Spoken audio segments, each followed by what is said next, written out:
Okay, so welcome everyone. So my name is Danielle Guizzo. I'm one of the academic officers of the Association for Heterodox Economics. And I have here, together with my colleague Ergis Fotopoulou, I'd like to welcome everyone to our March webinar. So this is part of our webinar series from AHE, Heterodox Economics Goes Global.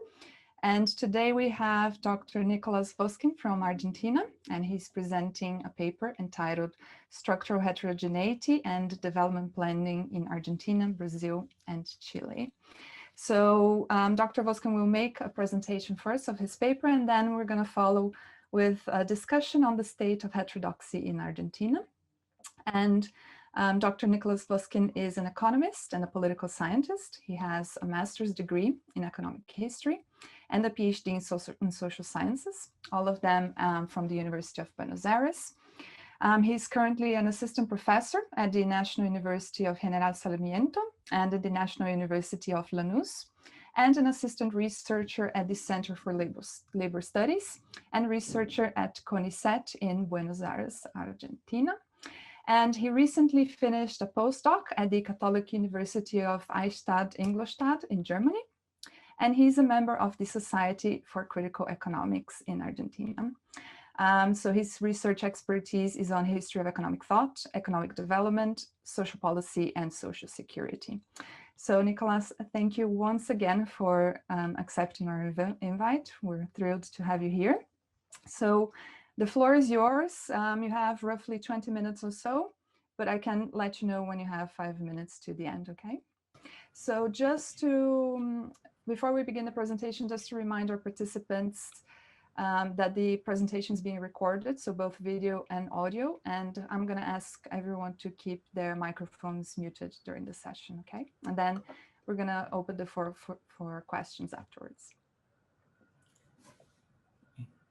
Thank you, Danielle. Thank you for the invitation. I'm glad to be here, and not only to be here personally, but mainly to be here on behalf of the Society for Critical Economics, which is a space that's that we've been building, and we've been trying to improve and to promote critical economics and non-orthodox economics in Argentina. And of course, one of our commitments has to do with connecting with similar groups from all over the world. So on behalf of the Society for Political Economics, thank you very much to you and to AHE for the invitation.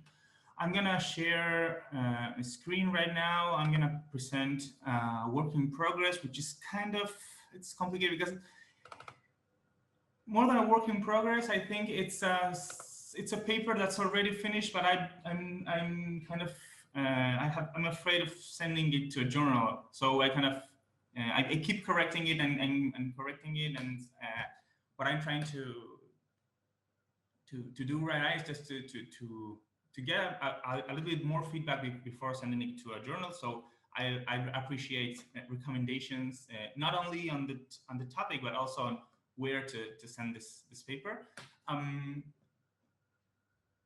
I didn't put the years in the flyer, but I'm working mainly on the 20th century, and I'm working on the concept of structural heterogeneity as a specific kind of diagnosis of the backwardness of Latin America, which is slightly different from the original underdevelopment diagnosis.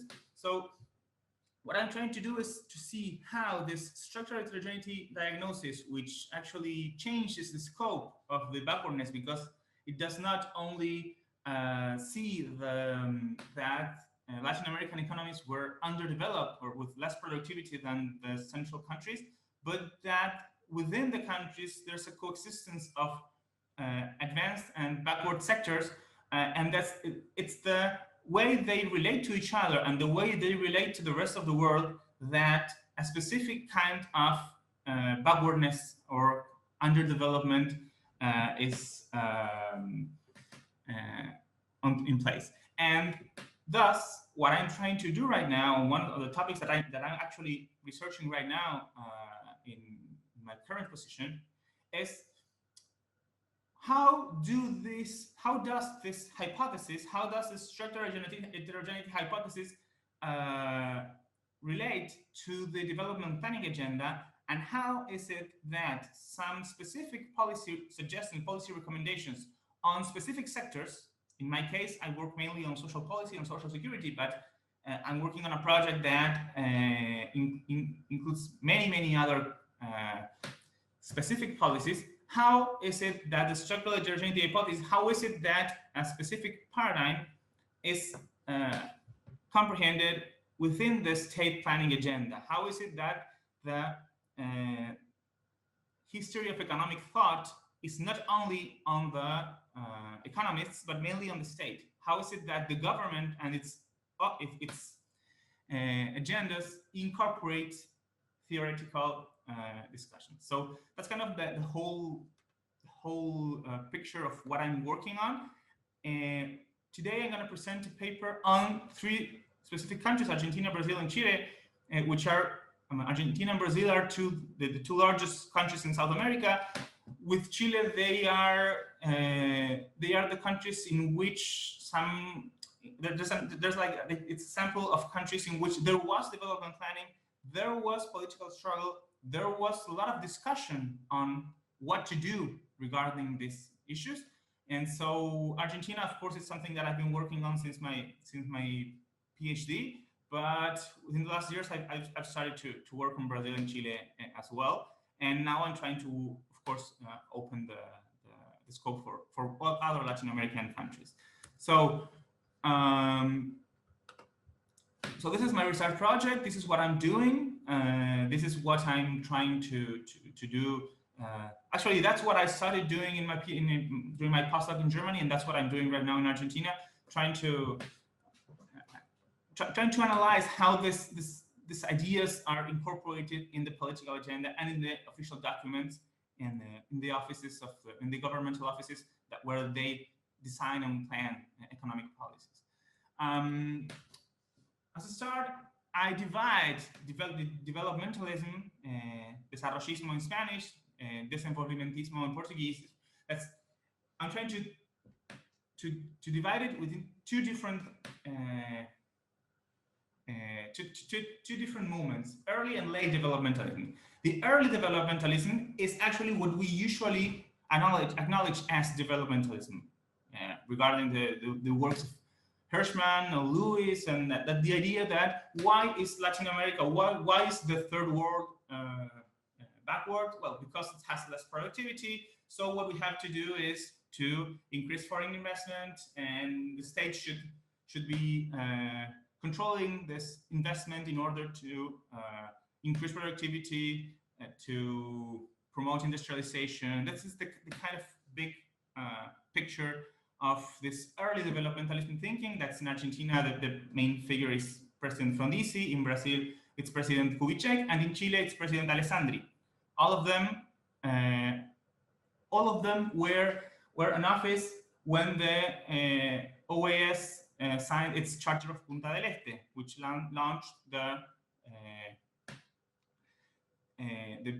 big Alliance for Progress document, where they promoted from an international organization led by the United States the industrialization and development of Latin American countries. So this is the idea of early developmentalism, where social policy, social rights, they don't play a big role. They just bring the political and the political citizenship and social citizenship criteria needed for a democratic industrialization process. Actually, by the early 60s, almost every country in Latin America was ruled under a democracy. Most of them were fragile, most of them were challenged by several actors, internal or external, but anyway, they were democracies. And the role of social policy had more to do with political issues than with economic issues. But slowly since the mid 60s, we see a change in the diagnosis, and structural heterogeneity starts to play a different role. The substitutive industrialization has to be deepened in order to mitigate heterogeneity.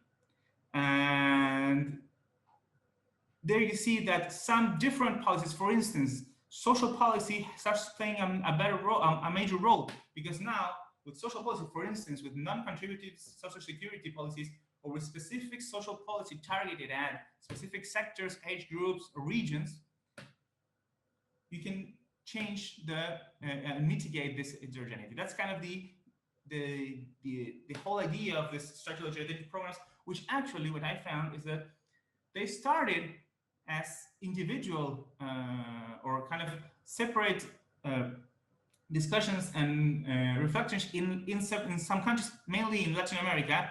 And then by the early 70s, they reached a global agenda. And the United Nations took this agenda when they launched their second development decade in 1970, where they said that the first decade, 1960s, was a decade of development, but of growth, but not development, of economic development eventually, but not social development. So that, meaning that the economic growth and the transformation of economic structures does not necessarily bring social development, or does not necessarily take people out of poverty. So this late developmentalist consensus that starts to grow during the mid-60s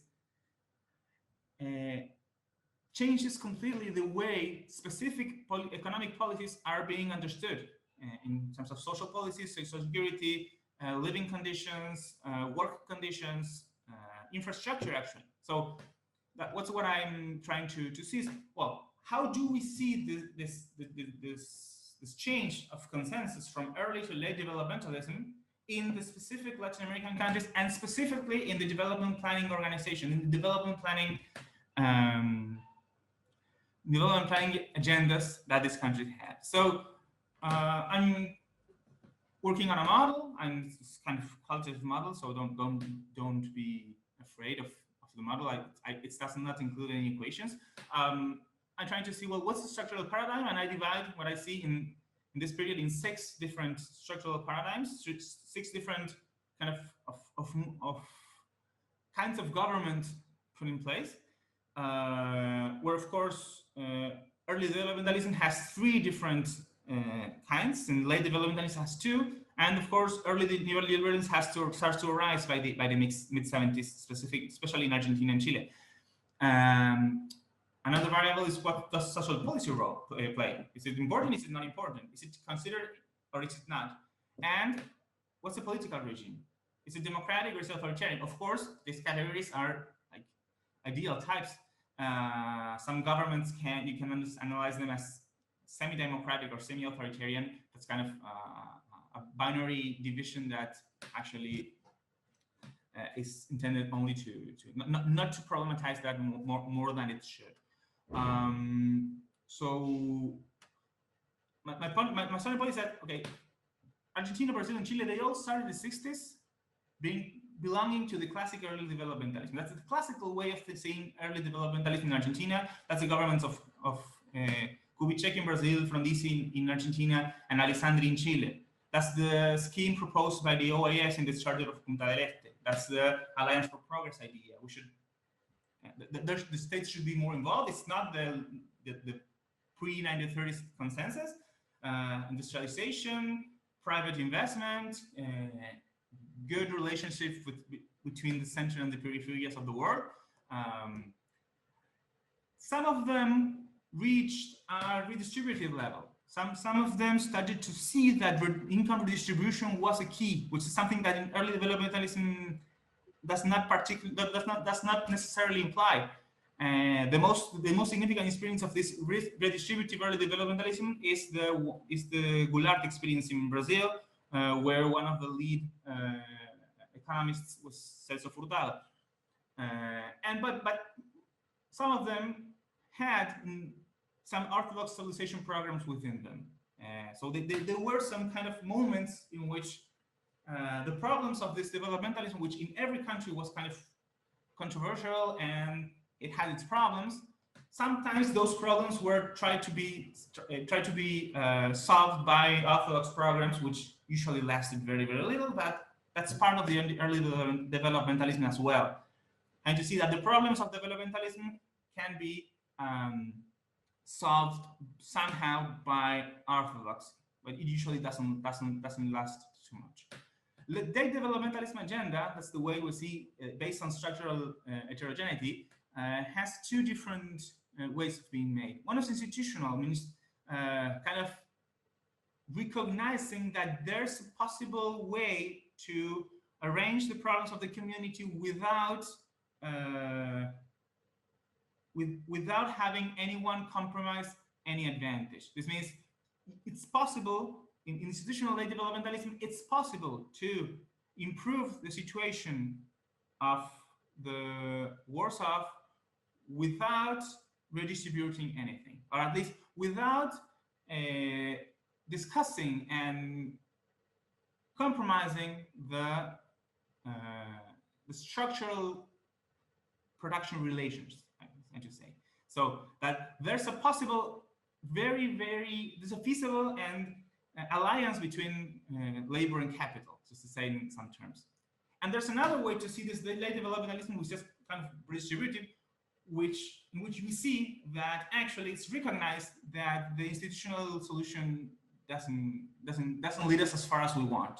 So and there we see some projects that are actually much more intense in terms of challenging the way capitalism works. So this is the model that I've worked, and of course it's an ex post model. It's a model that I've built after seeing the documents. It's not a model that I've thought of before seeing documents. So the question is, how extendable is this model to other countries? That's a question that I'd like to take in the future. So what's the development planning timeline in every country? These are not only the development plans of the time, but also the foundation and the creation of specific agencies. Those highlighted are those that are developed under authoritarian regimes. So both in Argentina and in Brazil, Chile had no dictatorship until 1973. And so we see that all the countries, in all of these countries, there was a very important development planning agenda that started to be particularly intense during the 60s, sometimes with specific organizations such as CONADE in Argentina or the Plan in Chile, which are like specific offices that were dependent directly from the presidency, that didn't belong to any ministry, where this development planning agenda was being written. And so this is the timeline. These are actually the documents that I read for this paper, and I tried to choose some quotes from different documents. Sometimes they are direct quotes, sometimes they are under indirect quotes. But so in Argentina, we see some phrase from Frondizi, which actually during his presidency there was no plan, but he was the one who founded CONADE, and there was this where we see in these documents from 1961 from Frondizi and 1964, that's the development plan from CONADE that was written during the presidency of Arturo Illia, where you see actually that the solution that's proposed is actually growing, and is growth and industrialization. Social policy or structural or means to undermine the social heterogeneity, they are not particularly welcome, or actually they're not thought of. In Brazil, we see two documents from the development plan produced by actually written by Celso Furtado, who was chief of this project during the presidency of João Goulart. And we see actually that, of course, there's an historical problematization. That's Furtado writing. But actually, the Furtado himself took the hypothesis of structural heterogeneity later than this. He started working on structural heterogeneity later. Actually, the first time structural heterogeneity appeared in Latin America in an academic text was 1965 by the Chilean economist Aníbal Pinto from CEPAL. So what you see here in these documents is that they're still pushing for infrastructure investment, like physical development. In Chile, there's this Corfo is the agency which produced this document from 1961 during Alessandro's presidency, and it's a industrial development program. So there's no role of social security or social policy or mainly education, or social issues are not important in this project. And the way of growing and diminishing instability has to do mainly with growth. So, but what happens in the late developmentalist project? But here I take a quote from one of the secretaries of the Ministry of Social Welfare, who was also an academic. But I take quotes from two separate programs, one from 1970, which was done during a dictatorship that Argentina had between 1966 and 1973. It was an institutional late developmentalist dictatorship. And the third one actually is from a democratic period that Argentina had between 1973 and 1976, before the last dictatorship, which was kind of say a neoliberal dictatorship, where we see the change.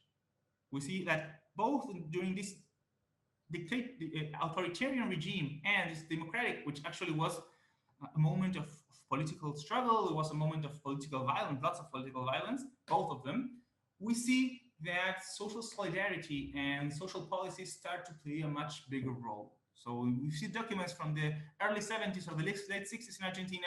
It's completely different from the ones in the early 60s. And we see that in documents from very, very different perspectives. So the document from 1970 is a document from a dictatorship, and the document from 1973 is not only of a democratic Peronist government, but from the left of that Peronist government, which was in charge of the Ministry of Finance and Economy by the time.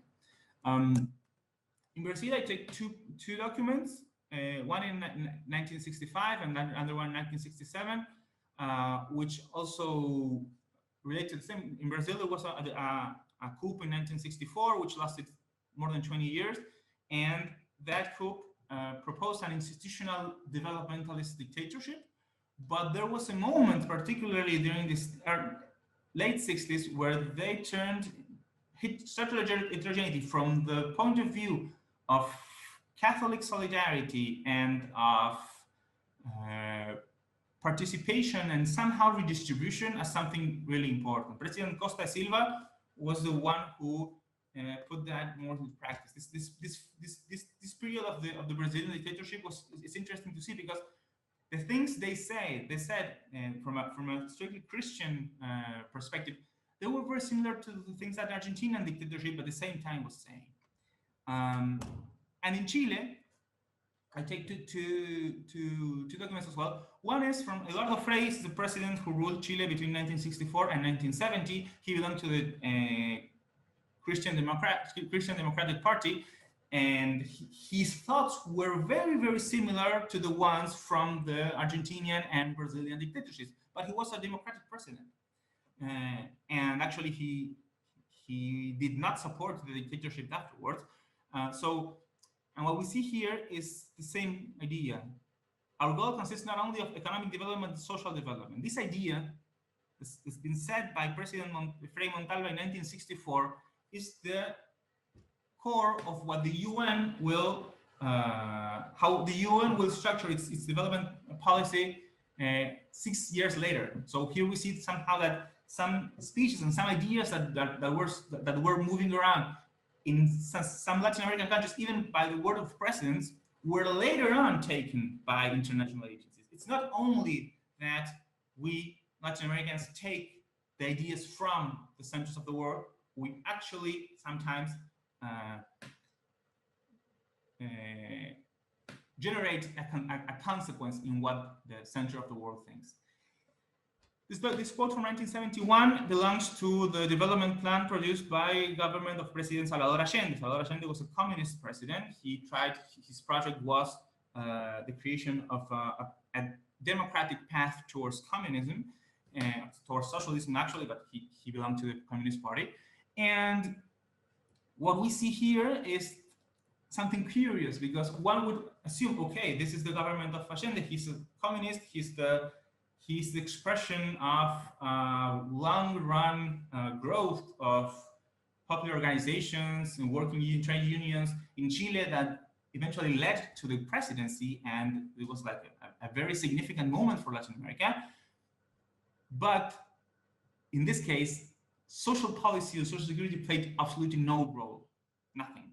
You say, why is not? Well, maybe because the key here was actually more radical in terms of we're not this, because what the plan says, what Allende proposed, what Ricardo Martner, the one who wrote the programs, was saying is the role is the path is not social security or social policy. It's actually discussing the property relationships. We have the emphasis in this document has to do with discussing private property, which is something that, of course, all the other documents from other countries and from Chile as well were actually, of course, reluctant to discuss.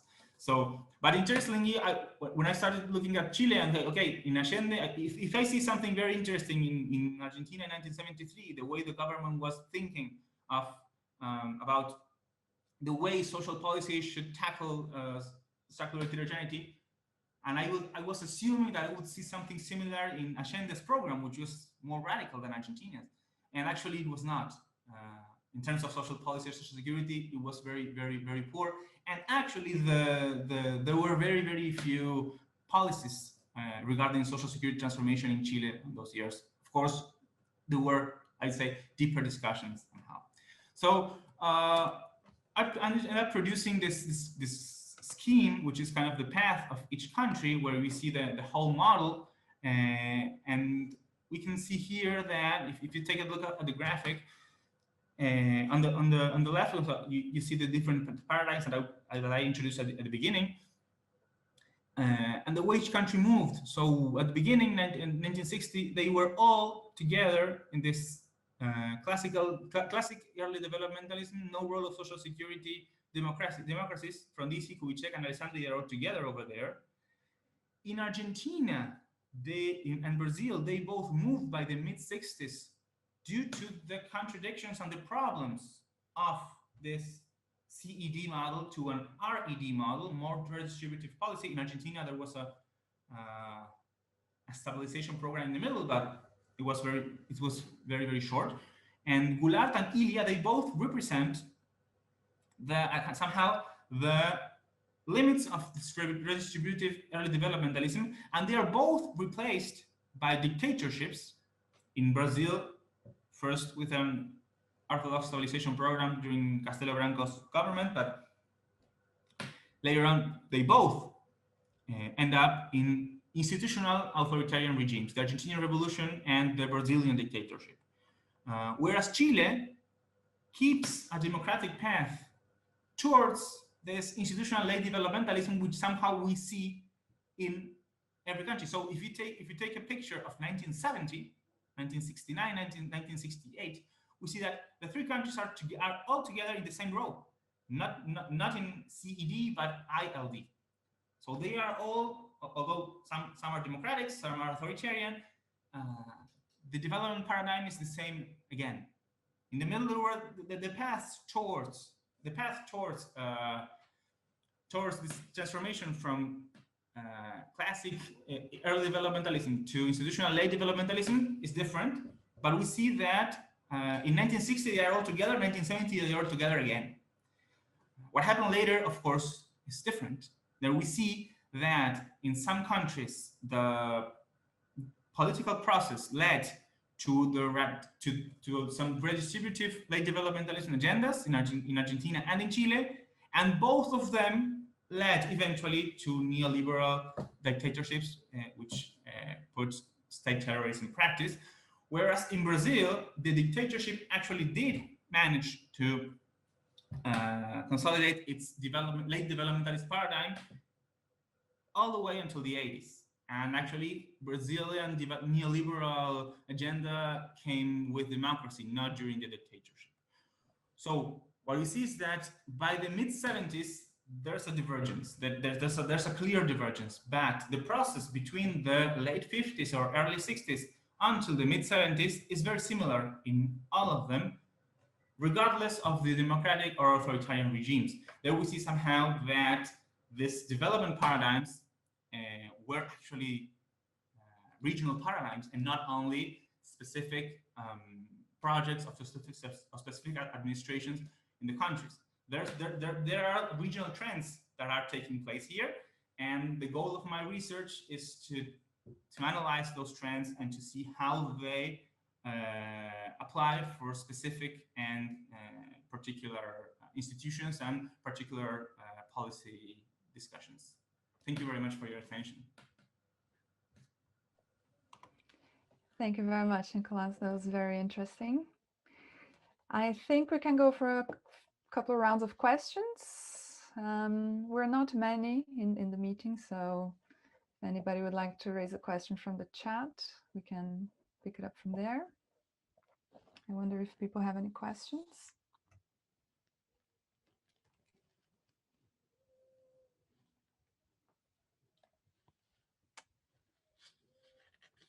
Okay, well, while we have questions from the audience, I'm biased, so I have many questions.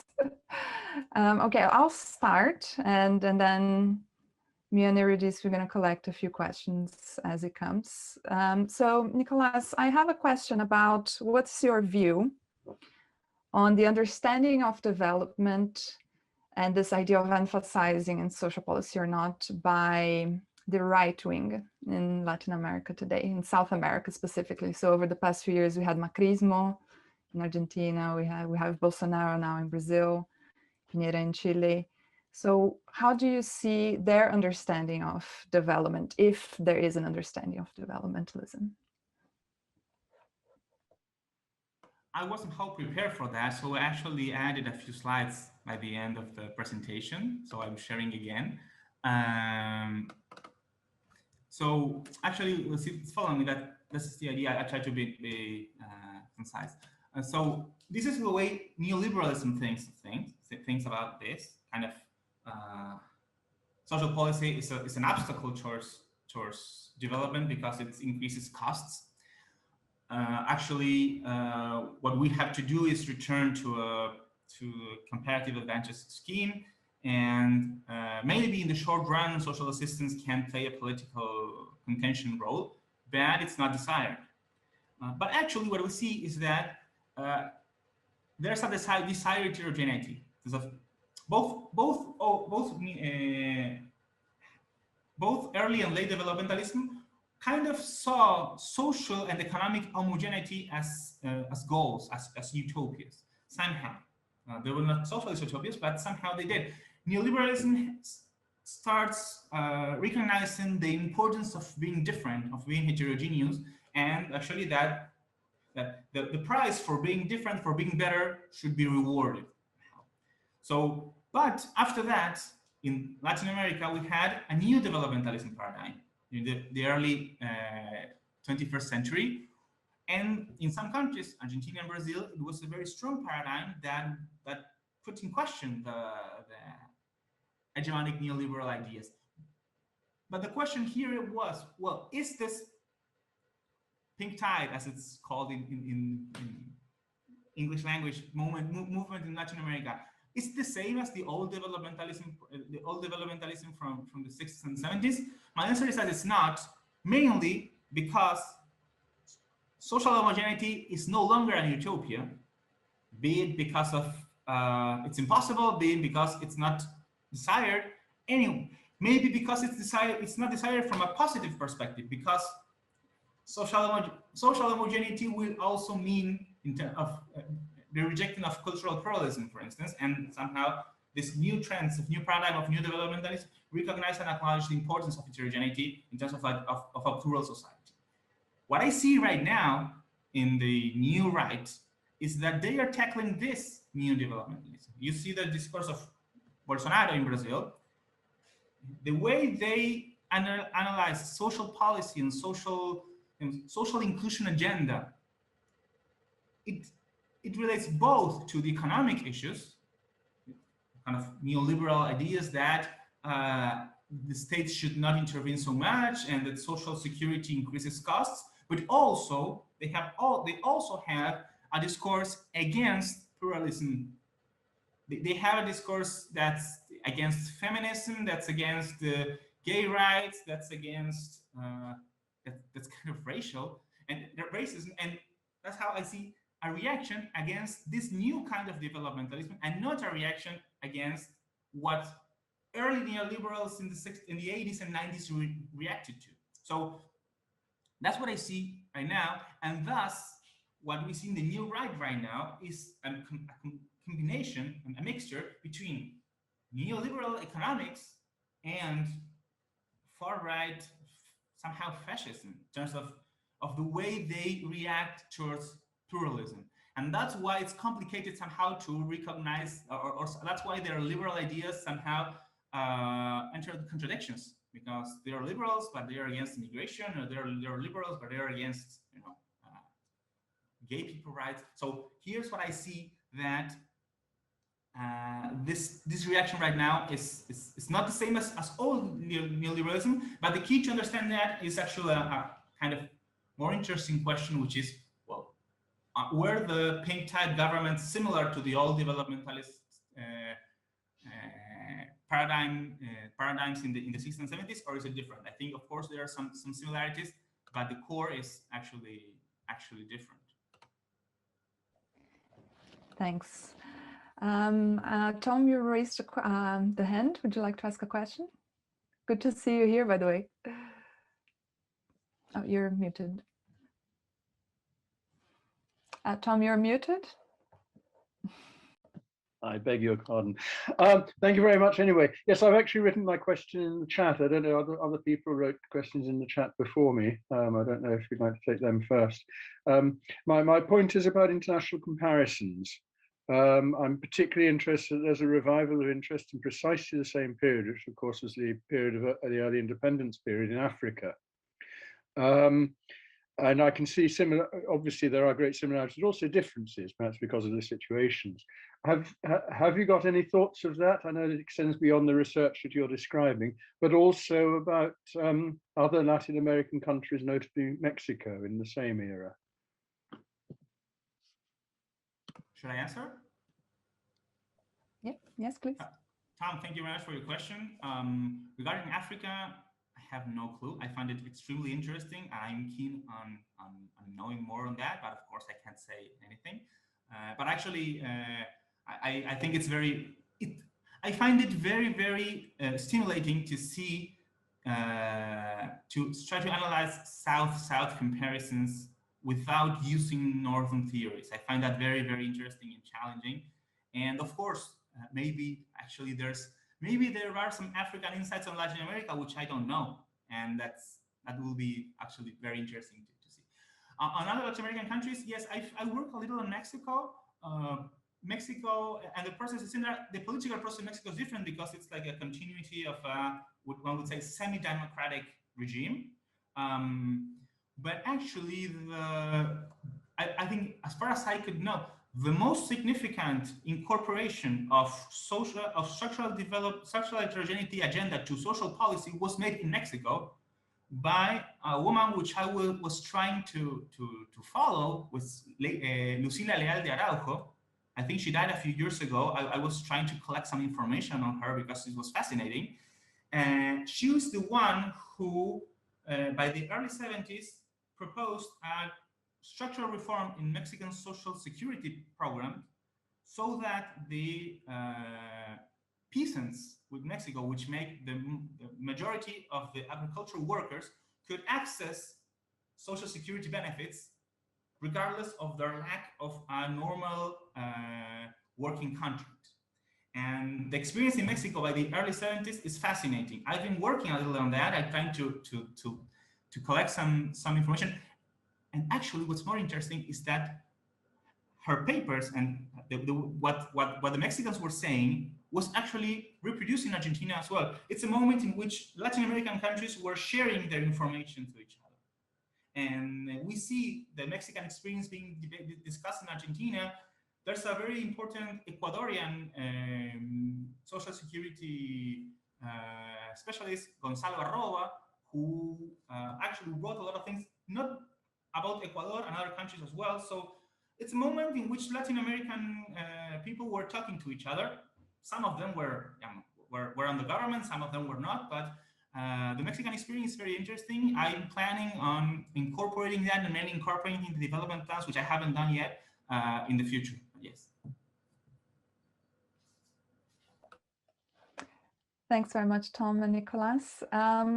We still have a couple more questions, but can we propose we go to discuss a little bit heterodoxy in Argentina, and then if we have more time, we can come back and talk a little bit more about your presentation. Would that be okay? As you wish, yes. So I have another presentation which was asked. Yeah, this one was not made by myself, so it's like actually I did it, but on behalf of the Society for Critical Economics. So I'm not authoring this, but the idea is another thing that Danielle asked me to introduce was what's about heterodox economics in Argentina. The way this presentation is made is not completely unrelated to what I've been saying before. So the idea was long ago. What happened in Argentina long ago? Long ago. Does anyone know who these 5 people are? Does anyone try to guess? I'm opening the mic.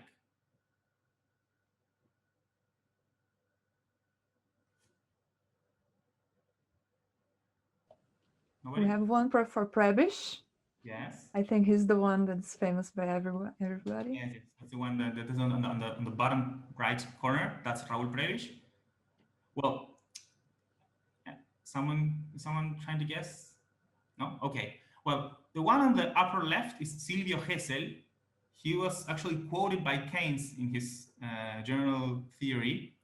And he developed a theory. He was German, but he lived in Argentina. He developed a theory of money, which was quite by the late 19th century. On the upper right, we have Pedro Paz. He wrote with Osvaldo Zunkel one of the most important books on structuralism from CEPAL. In the center, we have Rosa Kuzminski. She was an economist who she's the one who translated to Spanish a lot of important books in the 60s. For instance, Suisse's and Baron Suisse's books. And the one in the lower left is Horacio Chaffardini. He was a Marxist economist who participated in the. He had a lot of political activism.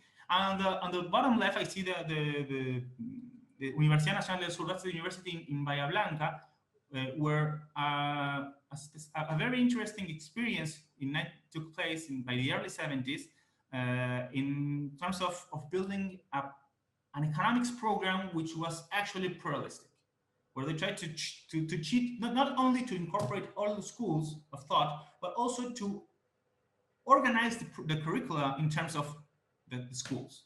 So this was Argentina before the 60s and the 70s. This was Argentina had of course had everything, Orthodox as well, but there were lots of structuralist Marxist independencies in Argentina. What happened later? Well, dictatorships, repression, and neoliberalism. Due to the violence in the 60s and the 70s, mainly in the 70s, which led most of the critical thinkers, not only economists, but from every branch to exile, or in some cases to the death.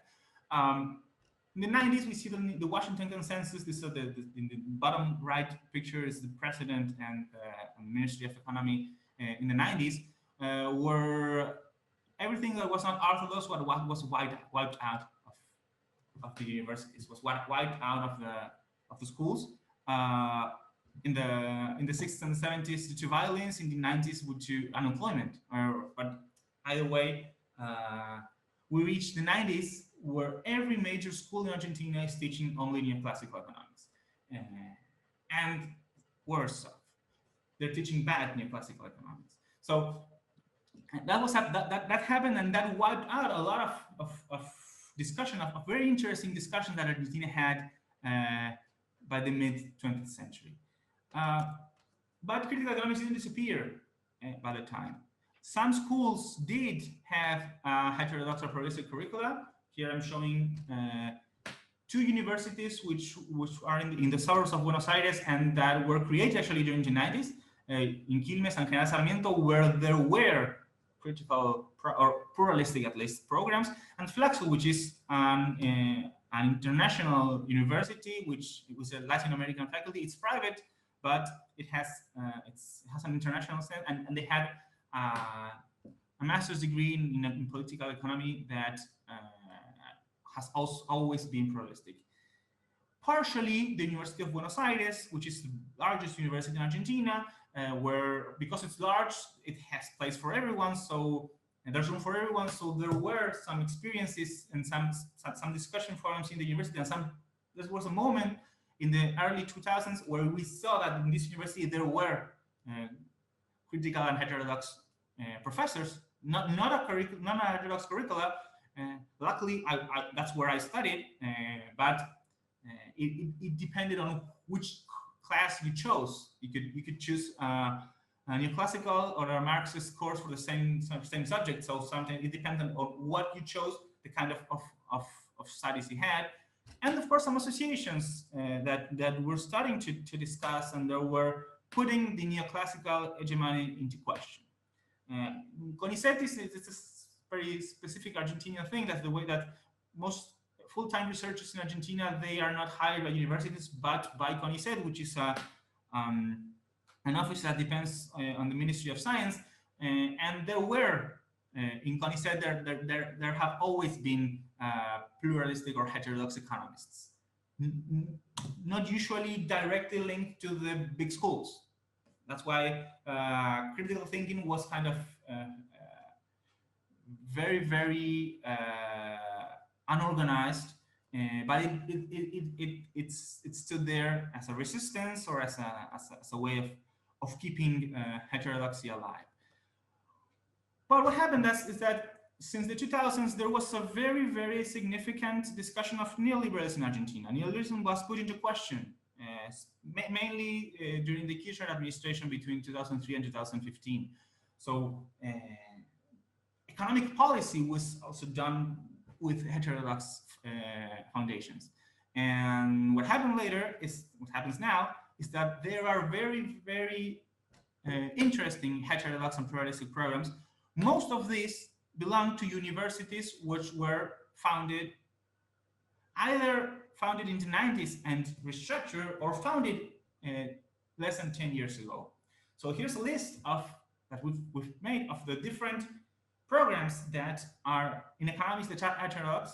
Most of them are in the suburbs of Buenos Aires. The only one that's not in Buenos Aires is the Universidad Nacional de Entre Ríos, which is in the city of Paraná, around 500 kilometers north of Buenos Aires. The UMED, this is in the bottom left, it's not a private school, it's a school that's run by trade unions, which is also, it's private, but it's not, it's actually run by unions. All the other are public schools, and Flaxo, of course, it's private, but all the other are private schools. They're free. In Argentina, high school and universities are not only free, but they are also unrestricted. They have unrestricted access. So there's no admission process. Everyone's admitted to the school. And all these are mainly new universities, which are not the biggest ones. They are not the biggest in the country. Argentina is a big country. There are big universities, big schools all over the country. All the big schools, all the traditional old schools, they are mainly neoclassical, but there's a significant growth of pluralism and heterodoxy in new schools. And actually you see some PhDs here in General Sarmiento, in San Martin and Quilmes. They are all completely new. Actually, San Martin and General Sarmiento, they are starting this year. Quilmes is a bit older, but when I was doing my PhD and I had to choose which PhD to do, I couldn't find any heterodox PhD. So I decided to go to a PhD in social sciences, not in economics. And the Faculty of Social Sciences in the University of Buenos Aires, they took my project. But my project would have been rejected at the Faculty of Economic Sciences in the University of Buenos Aires. Nowadays, my colleagues who are choosing their PhDs right now, they are choosing mostly the PhD in Economic Development, University of Quilmes, and very soon they'll start choosing the PhDs in political economy or economics in the universities of San Martín and General Sarmiento. So all these movements they are growing. I mean, heterodoxy is growing in Argentina mainly by the impulse of these new universities, which are created in the suburbs. The suburbs are usually poorer than the city. The family income of the students is usually lower than the ones from the universities of the central universities of the cities. And the discussions that are held there are sometimes different from the ones from the big University of Buenos Aires, La Plata, Rosario, Córdoba, Tucumán, Mendoza, which are the large schools in Argentina. So somehow what we see is that this growth of heterodoxy is slightly taking place, not in the central universities, but in my experience, I've been a teacher both at the University of Buenos Aires and in several of these, and the experience of teaching heterodox economics to students who, from the first day of their school, they know that there are different ways to approach economics, the different schools of thought, is something completely different. The way that you have meeting students who, by the beginning, they know there are different ways of seeing things, and that they know that everything you say is related to a specific school, and that there are no universal truths in economics, and specifically students that don't tell you that for instance, that the government is like a home, and so that you should not spend more than what you earn. Well, having that experience is, in my opinion, extremely grateful, and I hope these projects or these small schools that are creating new programs and improving year after year, that they start changing the paradigm so that the discussions on pluralism eventually happen to reach the big schools as well. Thanks, Nicolas. Oh, this is so interesting. I wonder if people have questions about this. I mean, I have a billion questions, but I don't want to dominate the thing. Anybody would like to ask a question?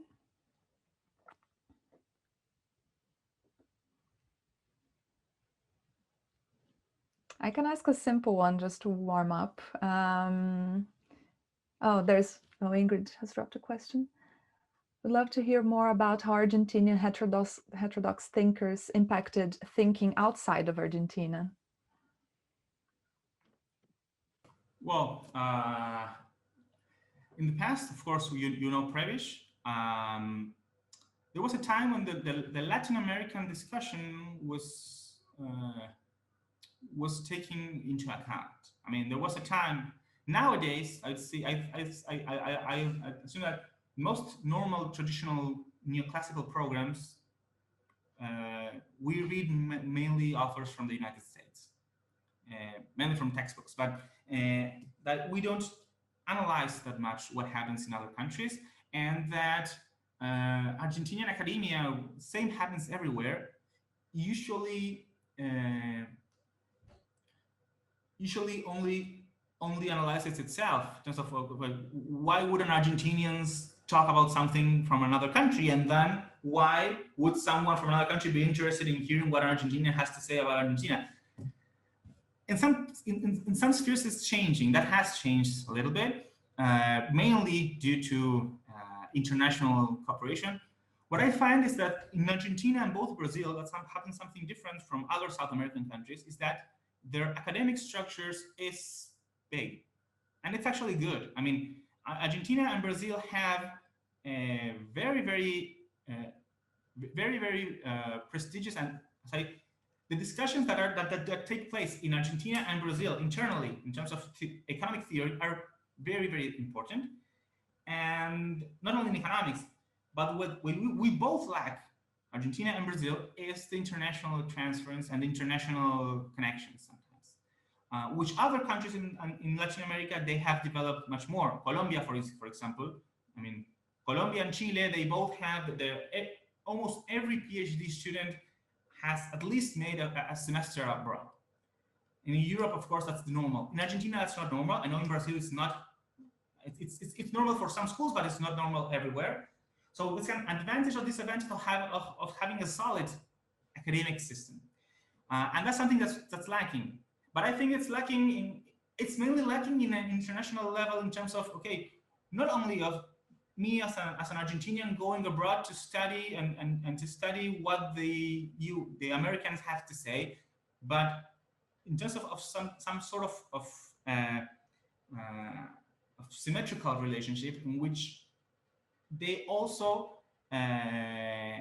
want to hear what I have to say, not only about me, not only an Argentinian bringing the case study, but also about them or about the system itself. So I think that's lacking. And one of the, but of course, these new trends that have been growing, mainly from student organizations, but also CIPLA has done a lot on that, and that's quite of promising. There's a lot to do. There's still a lot to do, but I think somehow those connections that are being built between scholars and students from all over the world, in which we start by recognizing that we all have something interesting to say. That's something that I see that's something that's growing in the last years, and I find that very promising. Excellent. Nicolas, so Ingrid asked if you could, I mean, I know this is a bit of a multitasking, but if you could drop the names of the 4 economists on the chat. So apparently people are asking this about on Twitter.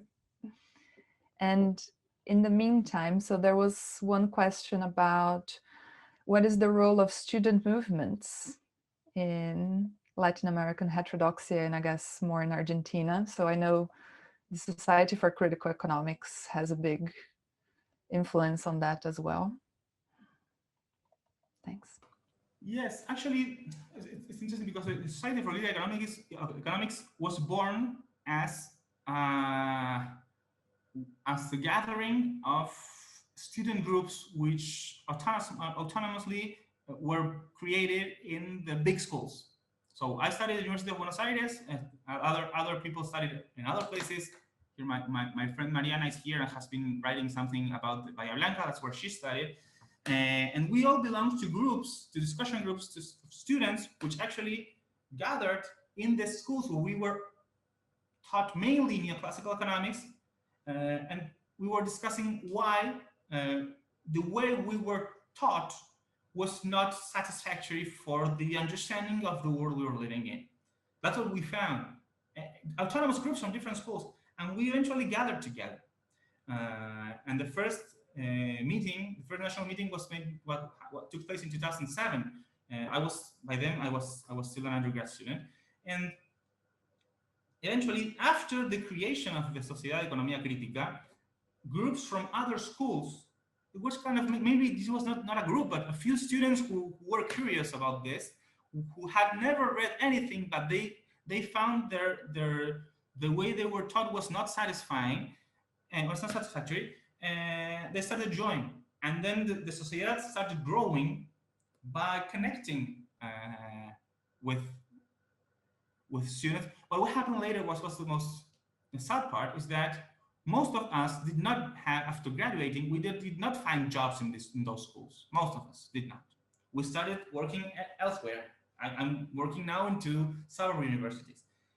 So we lost connection to those schools. Of course, there were new generations of students who had the same questions, and some of them started joining us.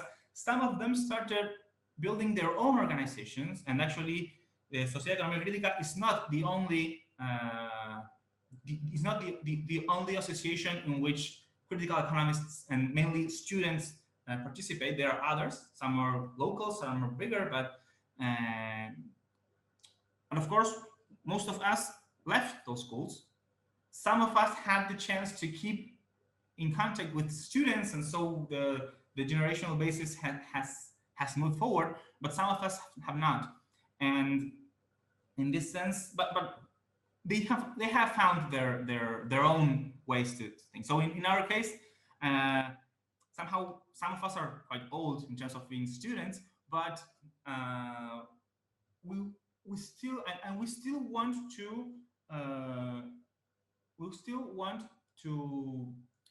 promote not only heterodoxy or critical economics, but also a different way of teaching and different way of understanding the relationship between teachers and students, which is something that's important as well. To for instance, we hate textbooks whatsoever. So I know that some people some textbooks are good, but in terms of and sometimes they are necessary. I understand that, but the education being led only by textbooks, it's kind of making it does not help to broaden the curiosity, because it's like kind of answers the questions before you have made them. So and so those are discussions that we are having as well. But of course, in terms of and we've grown a lot by international connections, by ISIPE or by CEPLA, and connecting with students from other Latin American countries. Actually, there's a group of students from Uruguay which is part of the SEC, and we have lots of connections with students from Brazil, mainly from UNILA in Iguazu, but also from other universities. In Chile as well. In Paraguay, there's a big group right now having discussions in University of Asunción. In Mexico, we have more connections with scholars and researchers than students, but I mean, those places exist. So one thing we found out is that heterodox and critical economic places do exist everywhere. So the goal is to connect them and to start building something that's not just a typical academic network, but something that can also help us discuss the way economics is being taught and made in the world. Thanks. Well, super interesting. I have a question. I wonder if people have more questions, but I can ask in the meantime. So you've mentioned about teaching and textbooks. So I wonder in Argentina if universities, they need to follow minimum requirements for teaching economics, or each university will decide on whatever they're going to teach in the curriculum?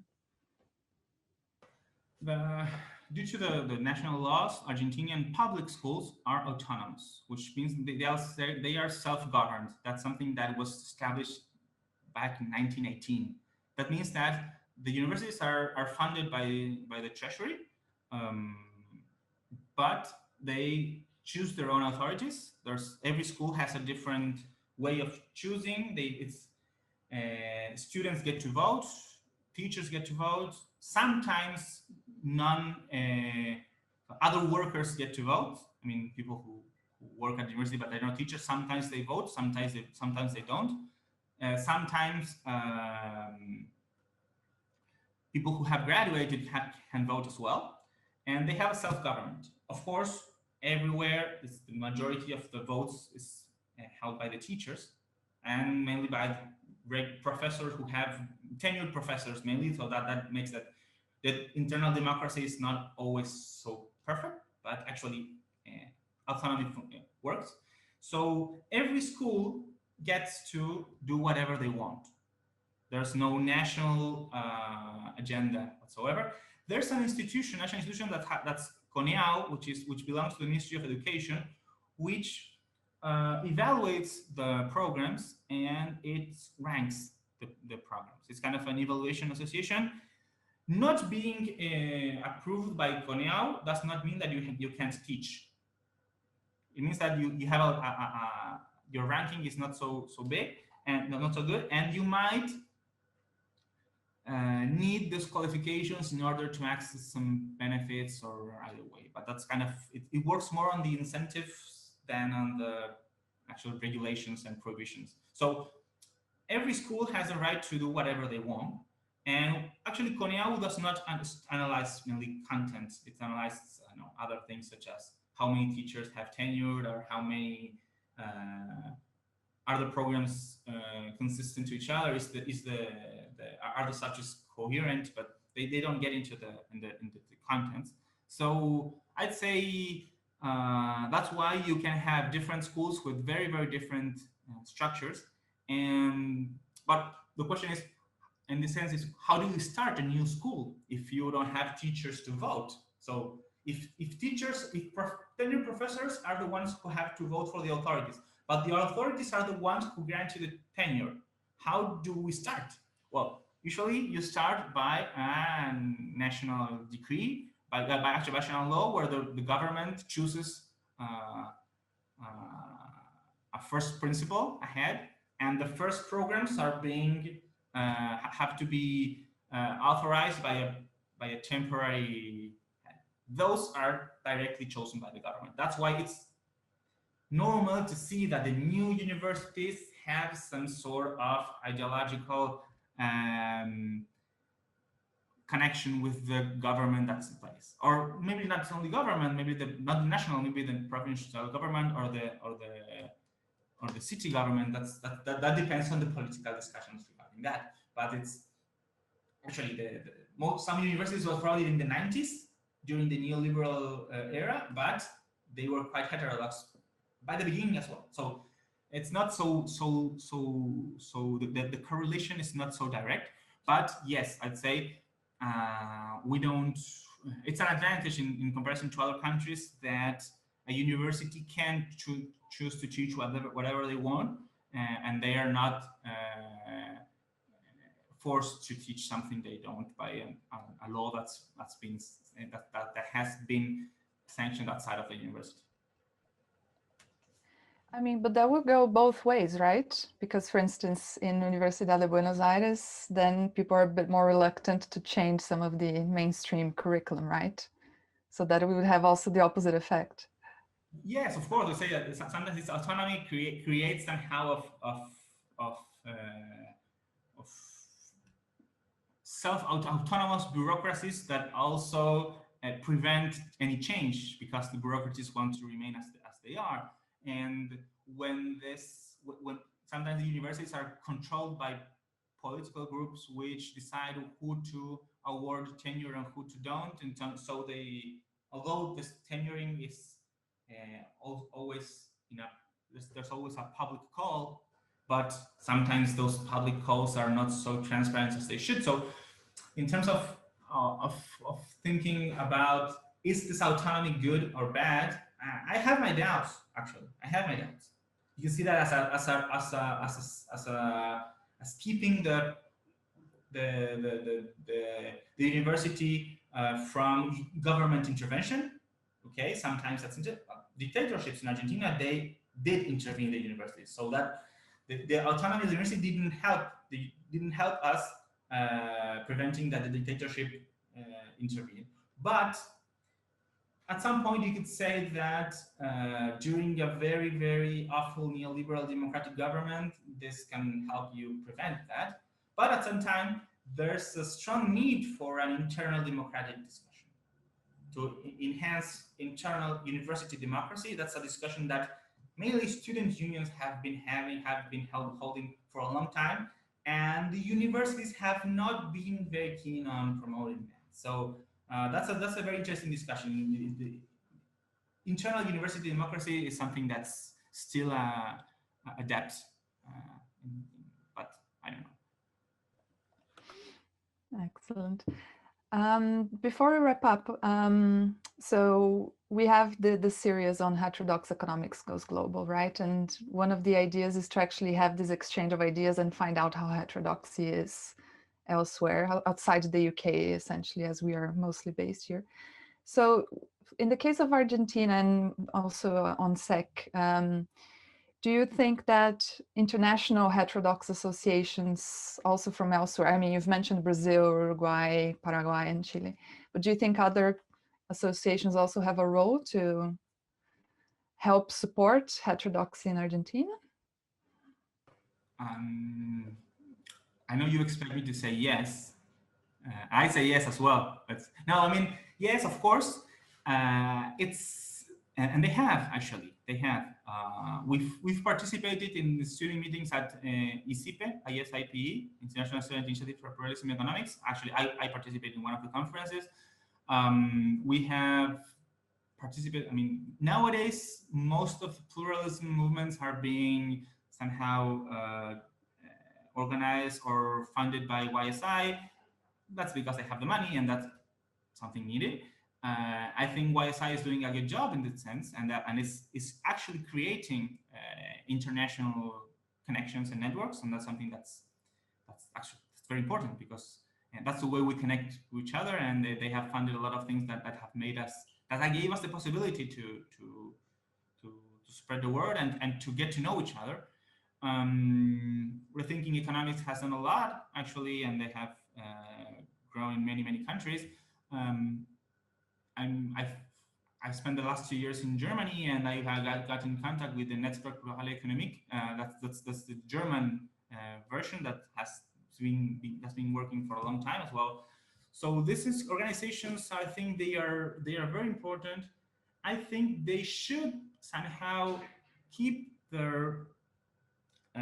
It's important to have the regional connections, because of course the global is important, but for us in Latin America, having a way to contact people from other countries, from neighbor countries, where we can share a lot of what's happening to us, not only the language, which is important, but it's something that's specific from Latin America, because in other regions of the world they don't speak the same foreigners, but neighbors. But either way, what I think is that it's important that every new student feels that they are doing something.